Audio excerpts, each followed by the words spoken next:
down in Miami because of this. They're monitoring some threats online and some talk online. He's traveling from Bedminster down to Miami, as we've been reporting today. Secret Service, it's being reported, they were trying to tell him, don't go down today, let's go tomorrow. Yeah. Right, and on Tuesday, after his indictment around 3 o'clock, we don't know if there's going to be a mugshot, it'll be fingerprinted, there'll be no cameras in the courtroom, but we do know about 8:15 he's going to give a speech. So that's going to be big news. And he's saying, look, Joe Biden's looking at jail, his number one opponent that's beating him in the polls and is the winning big time for the nomination. Both things of relate is true. And it seems as though after the New York case, he got a huge bump in the polls. Seems like it's going to happen again. There's a lot of people, as Lindsey Graham brought up yesterday, and William Barr said it. Listen, he said, I want to bat with you over other situations. I've been there with you before. I think you've been unjustly targeted, and I've said that.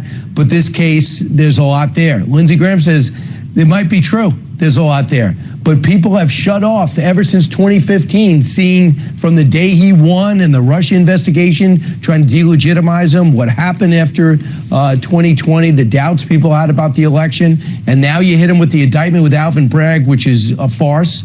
And then this, if it does indeed have substance, people have shut off. So half the country has shut off this indictment. You can't convince them, at least half the country. Well, 110 years he's facing for having documents in his house that Joe Biden also had the same documents, classified documents, in his garage next to his Corvette.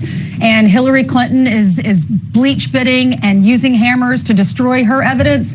It's just such a double standard. And that's what the New York Post is writing about. And it always, this really kills me because it's like there's different administrations. You know what I'm saying? So like when you talk about like Hillary, first and foremost, the whataboutism and the two wrongs make a right.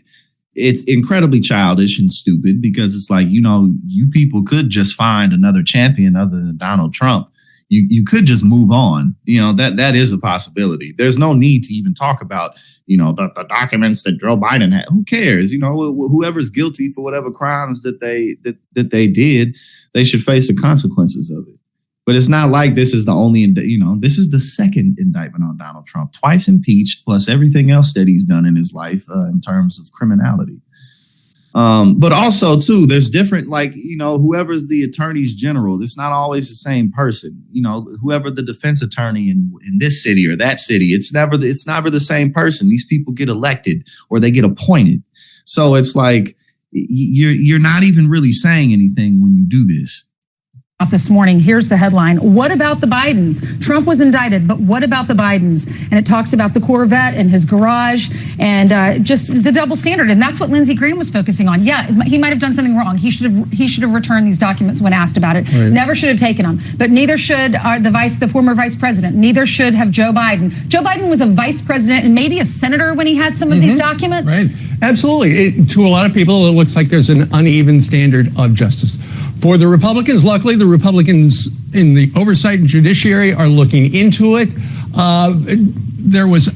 We have a quote from Miranda Devine. She writes in the New York Post today a little bit about this. Biden laughs off FBI bribery claims as evidence against him and Hunter Mounts. Because he said, show me the money. Right, where's exactly. The money? Stephen Nelson asked at that particular press event on Thursday. It's interesting. It's just so dumb because it's like, what's the point? What's the point in you all ever tiptoeing and halfway criticizing Donald Trump just to do this? Like, it doesn't mean anything. Like, all of these people are carrying Donald Trump to the Republican nomination. O.J. Simpson, of all people, yesterday came out and he said, look, I've had some of the world's greatest lawyers. I've had Johnny Cochran and I've had Alan Dershowitz. And this is the advice that I would give to Donald Trump that I got from my lawyers. And he said, don't talk about the case publicly. Don't do interviews about the case. He said, quote, I don't know if Donald's lawyers are stressing this to him, but if not, they should be fired and he should sue them. So O.J. Simpson is essentially saying, Donald Trump has got to stop talking about the case because he'll just dig a hole for himself. I think it was Joe Concha this morning on Fox and Friends First who made a good point, and it's so obvious, but it just dawned on me. He said, in other countries we see political opponents get thrown in prison because of something that they have done in the past, or just as a corrupt government, a banana republic. And we've seen that down in Venezuela and Caracas. And then I have to point out again, when Donald Trump was on stage with Hillary Clinton in the 2016 elections, he said if he was president, she would be in jail. So it's like... You've seen that in other countries, and that's what's happening here, it seems.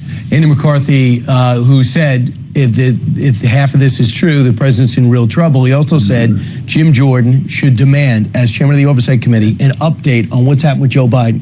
Because you can't sit there, and if Jack Smith's going to come out and says no one's above the law and equal justice for all. Right, they sitting here using O.J. Simpson. O.J. Simpson is some type of a beacon of morality. People don't buy that, whether you love Jack Smith or not. A lot of he's had some problems in the past in this prosecution. Look at Governor McDonnell over in Virginia. So having said that, if you want equal justice, then just show me the equal justice on Joe Biden. And if you tell me you're not done, how about an update? Because a lot's at stake here. Have amped up. Again, it doesn't matter. Like every Republican, whether they're lawmakers, I mean, even look at the other people who were in the Republican primary race. Other than Chris Christie, I really can't. No one else is going after Donald Trump in an impactful way. All of them are defending him. Even Ron DeSantis, Donald Trump's biggest competition for the Republican nomination, even though he's dozens of points ahead of him. His biggest competition, Ron DeSantis, was like, hold on now, we can't have this double standard going on in the government. If I'm president, we're going to eliminate the double standard. Like,